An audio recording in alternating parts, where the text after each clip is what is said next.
Ihdinas shiratal mustaqim. Baik. Orang yang menjadikan segala aktivitasnya karena Allah. Bismillah.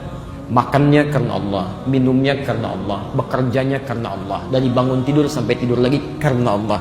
Ya. Dan maaf, sifat karena Allah ini tidak semata-mata keinginan, tapi diwujudkan dalam bentuk pengawasan. Perhatikan betul ini ya. Baknya ini yang punya 14 makna, salah satu maknanya musahabah, merasa dilihat. Jadi kalau Anda misalnya minum bismillah ketika akan minum, maka sertakan makna musahabah ini, pengawasan dari Allah. Allah melihat Anda. Maka mustahil, sekali lagi, orang yang merasa dilihat Allah akan menyentuh minuman yang tidak disukai oleh Allah. Orang akan minum mengucapkan bismillah dengan tangan kiri, itu mustahil.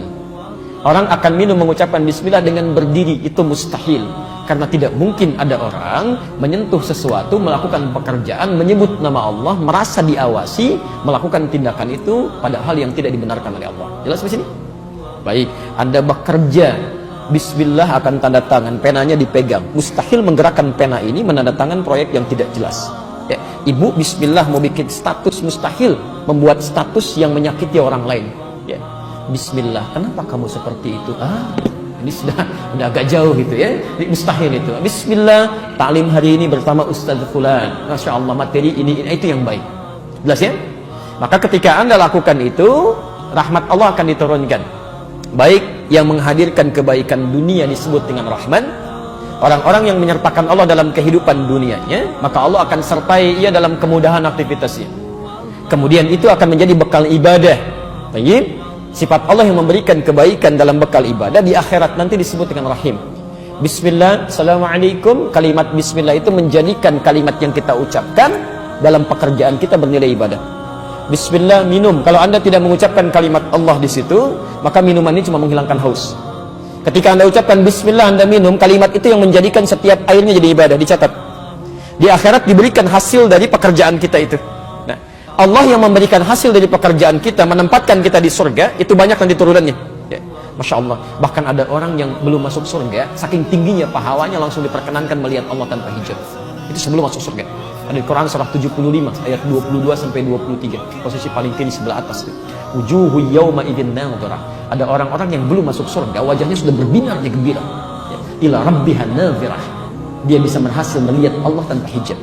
Nanti ada surganya yang dengan Nabi SAW, ada yang di taman surga, kan? Quran surah 51 ayat 15 sampai 23. Ada yang surganya seluas langit dan bumi, Quran surah 3 133, ada yang macam-macam.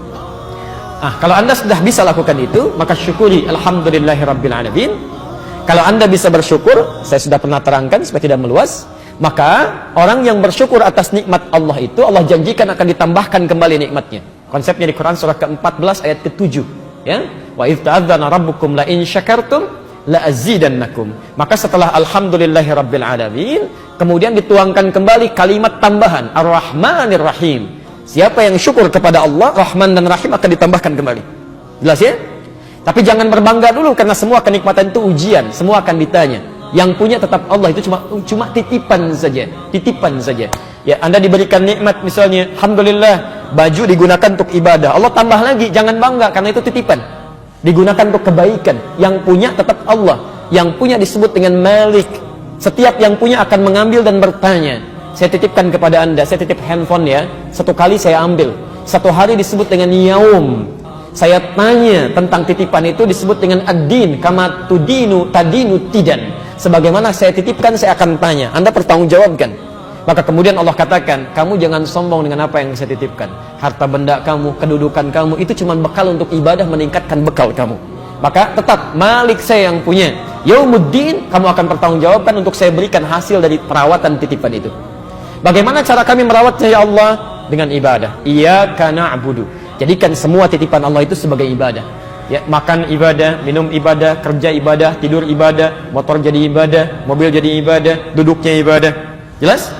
Maka kalau Anda bisa kerjakan itu semua, tidak hanya Allah jadikan pahala mengalir untuk Anda. Setiap Anda punya kesulitan, maka Allah Subhanahu wa taala akan memudahkan segala kesulitan Anda. Bagaimana cara mintanya ya Allah? Wa iyyaka nasta'in. Baik, jelas ya? Nah, sekarang pertanyaannya, ya Allah, kalau kami sekarang akan berdoa, meminta sesuatu kepadamu, Allah akan sampaikan, kalau ibadah kamu benar, menjadikan semua aktivitas sebagai ibadah. Lihat janjinya. Abu Daud nomor hadis 649. Di hadis qudsi saya pernah bacakan pertemuan lalu. Idza qala al-'abdu, kalau seorang hamba mengatakan pada dirinya, dia berkata khususnya dalam salatnya, iyyaka na'budu, ya Allah mulai sekarang kami akan jadikan seluruh aktivitas kami hanya ibadah untukmu. Di makannya ibadah, minumnya ibadah, kerjanya ibadah, segalanya ibadah. Kami bertekad seperti itu. Wa iyyaka nasta'in, dan jika kemudian dia berkata akan memohon sesuatu, kami kalau butuh apapun kami akan bermohon kepadamu ya Allah, hanya untukmu saja. Lihat jawabannya, hadza baini wa baina 'abdi, ini perjanjian antara aku dengan hambaku. Wali 'abdi, kalau hambaku benar ibadahnya, benar makannya ibadah karena Allah, benar minumnya ibadah karena Allah, benar salatnya ibadah karena Allah, masalah apapun yang kamu minta sekarang ini aku akan kabulkan. Sekarang pertanyaannya, kalau Bapak Ibu ditawarkan oleh Allah, apapun yang akan diminta akan dikabulkan. Mau minta apa?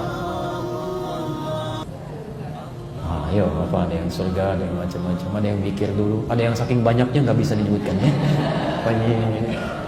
Baik. Karena itu kita akan diajarkan oleh Allah satu permintaan yang saat kita mohonkan, maka semua kebutuhan kita akan terpenuhi. Semua kebutuhan, bukan keinginan tapi kebutuhan. Karena Allah hanya mengabulkan apa yang dibutuhkan, bukan apa yang diinginkan. Maka kalimat itu kita ucapkan setiap hari minimal 17 kali. Setelah mengucapkan iyyaka na'budu wa iyyaka nasta'in, apa yang kita ucapkan? Ihdinas siratal mustaqim. Kalau benar mengucapkan kalimat itu, maka selesai seluruh kebutuhan yang kita perlukan di muka bumi ini. Persoalannya, ada orang membacakan ihdinas siratal mustaqim, tapi tetap kebutuhan belum terpenuhi, masalah belum tuntas. Apa yang keliru dalam ucapannya? Mungkin tidak paham dengan apa yang dia ucapkan.